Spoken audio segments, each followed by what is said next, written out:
भगवान का काम। एक बार एक राजा ने अपने दरबारी मंत्रियों से पूछा, प्रजा के सारे काम में करता हूँ, उनको अन्न में देता हूँ, रोजगार में देता हूँ, उनकी बेटियों के विवाह में कराता हूँ, सुरक्षा में देता हूँ, हर काम में करता हूँ। फिर ये लोग आरती भगवान की क्यों करते हैं, मेरी पूजा मेरी आरती क्यों नहीं उतारते? फिर ऐसा और कौन सा काम है जो सिर्फ भगवान कर सकता है, मैं नहीं कर सकता, मुझे भगवान के काम बताओ। मंत्रियों ने कहा, महाराज इस प्रश्न का उत्तर तो कोई साधु महात्मा ही दे सकता है, उन्हीं का भगवान से परिचय रहता है। राजा ने कहा, तो जाओ किसी महात्मा को यहाँ दरबार में लेकर आओ जो मेरे इस प्रश्न का उत्तर दे सके। पूरे राज्य में महात्माओं की खोज हुई। राज्य की सीमा पर एक सिद्ध महात्मा की कुटिया थी।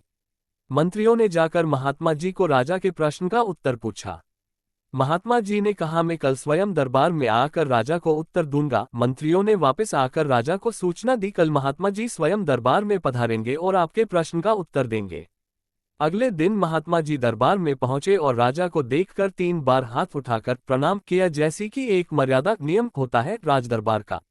राजा ने महात्मा जी से अपना प्रश्न पूछा। महात्मा जी ने कहा, राजन आपके प्रश्न का उत्तर तो मैं दे दूं, किंतु आपको पूछना तो आता नहीं। राजा ने कहा, क्या मतलब?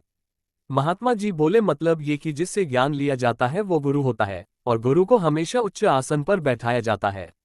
पर यहाँ तो तू खुद ऊंचे आसन पर बैठा है। पहले मुझे अपना आसन दे। राजा तो सोच में पड़ गया, बाद में महात्मा आसन से ना उतरा तो। लेकिन मंत्रियों के समझाने पर राजा ने महात्मा जी को अपना आसन दे दिया।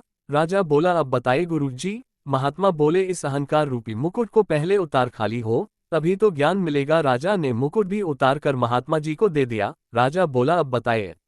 महात्मा जी ने कहा, पहले गुरु जी को प्रणाम तो कर। राजा ने महात्मा जी को हाथ उठाकर 3 बार प्रणाम किया। राजा ने कहा, अब तो बता दीजिए। महात्मा जी ने कहा, अब भी कुछ बताने को शेष बचा है, क्या तेरी समझ में अभी तक नहीं आया? राजा बोला, क्या मतलब? महात्मा जी ने कहा, देख 2 मिनट पहले मैं तेरे दरबार में आया था, तू ऊंचे सिंहासन पर बैठा था, मुकुट तेरे सिर पर था और मैं तुझे नीचे खड़े होकर हाथ उठाकर प्रणाम कर रहा था।